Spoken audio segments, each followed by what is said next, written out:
Bonjour, je vais vous présenter le plan d'action pour l'animation de la communauté des acheteurs délégués pour l'année 2016. Donc je vais essayer de faire assez rapidement. Donc premièrement, comment est construit le plan d'action. Donc en fait là on va regarder les différentes colonnes. Première colonne, quelles sont les actions envisagées pour l'année 2016, qui vont être les participants pour mettre en place les différentes actions, si nécessaire avec quel budget, quand est-ce que l'action va être réalisée, le degré d'urgence par rapport à cette date, l'état de l'action, est-ce que c'est non réalisé, terminé, reporté, l'objectif de l'action, pourquoi on veut la mettre en place, et en dernier, des commentaires divers par rapport à l'action. Pourquoi des commentaires? Oui, également, c'est parce qu'en fait, ce plan d'action, il est revu avec mes responsables. En fait, dans un premier temps, je le construis et ensuite on le revoit en groupe pour décider de ce qui est fait, ce qui sera effectivement fait dans l'année ou pas. Donc en fait, donc avec des flashs à chaque fois, on a les grandes thématiques, les grands objectifs pour les acheteurs délégués. Donc par exemple, assurer une montée en compétence de l'acheteur. Qu'est-ce qu'on peut envisager de faire pour assurer la montée en compétence? Formation, séminaire ou encore mise à disposition de magazine achat. Donc je vais détailler juste une action pour que vous compreniez comment c'est fait et après on va le balayer pour que ça soit rapide. Donc par exemple si je prends la négo parce que c'est un bon exemple, donc sur la ligne de la négo on a par exemple la date, quand est-ce qu'elle va avoir la formation, et que pour l'instant forcément vu la date c'est pas encore réalisé, et quel est l'objectif de la formation en négo, c'est d'avoir des acheteurs plus à l'aise et pourquoi pas la réduction des coûts. Donc voilà, pas forcément de commentaires. Là-dessus, donc quelles sont les sous-actions, on va dire, qui ont dû être faites, c'est recueillir la liste définitive des acheteurs. Donc voilà, fait par moi-même, réaliser au petit déjeuner de l'information 2, et donc l'état de cette action, c'est que c'est terminé. La mise en place de la formation, donc là voilà, il y a les RH qui participent, donc il y a Patrice, mon responsable, et moi-même. Voilà, terminé pareil.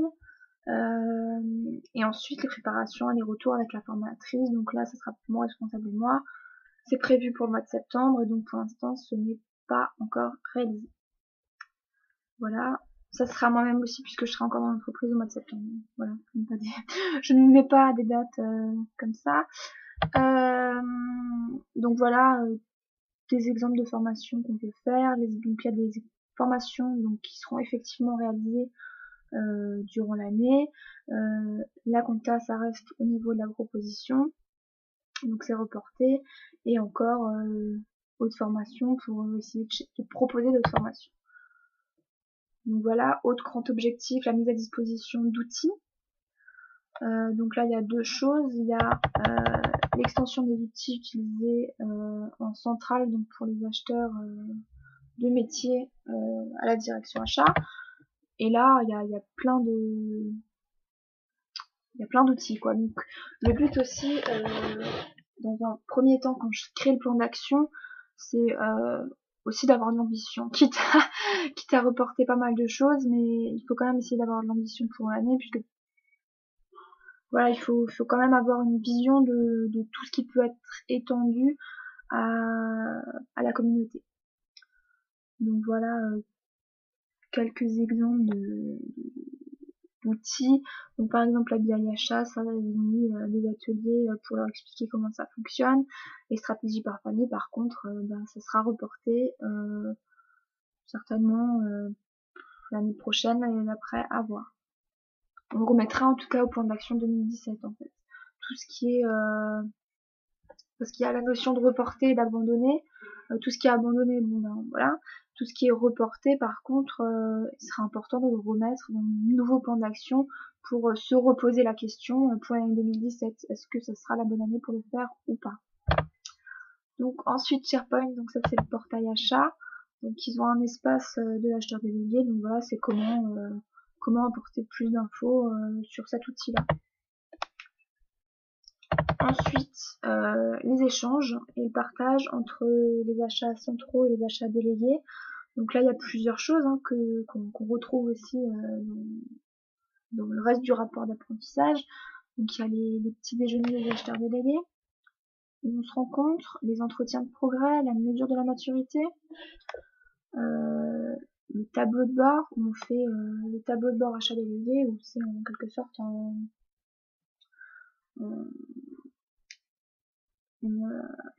des indicateurs en fin d'année qui concernent le partage de dossiers entre achats centraux et achats délégués. Réduction des coûts par exemple, ça c'est quelque chose qui est totalement abandonné. Le séminaire, donc ça c'est reporté. Un plan d'action individualisé, c'est pareil, c'est abandonné.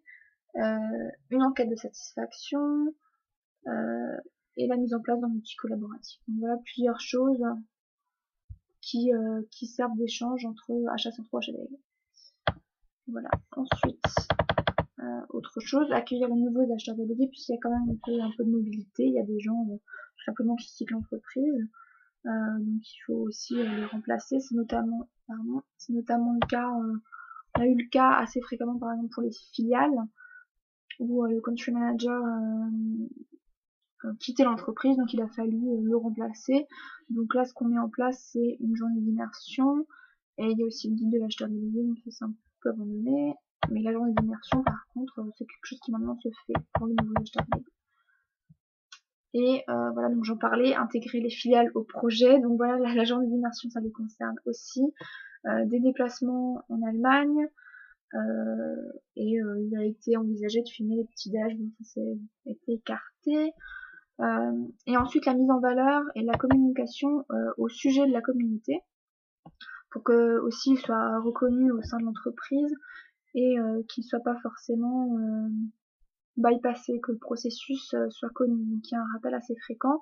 Donc là il y a plusieurs choses pour la mise en valeur. Donc pourquoi pas faire un diplôme de l'acheteur délégué, la description de poste, ça c'est quelque chose qu'on ressort souvent, on va dire. Et trouver des solutions pour plus de respect justement du processus d'achat dans l'entreprise. Et News at Work, c'est les newsletters corporate du groupe.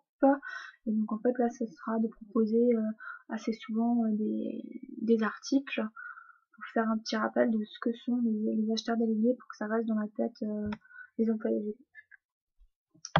Donc voilà, et pour chaque comme je l'ai montré pour la première action, pour chaque action, on détaille tout le reste, toutes les autres colonnes, et on suit le plan tout au long de l'année. Voilà.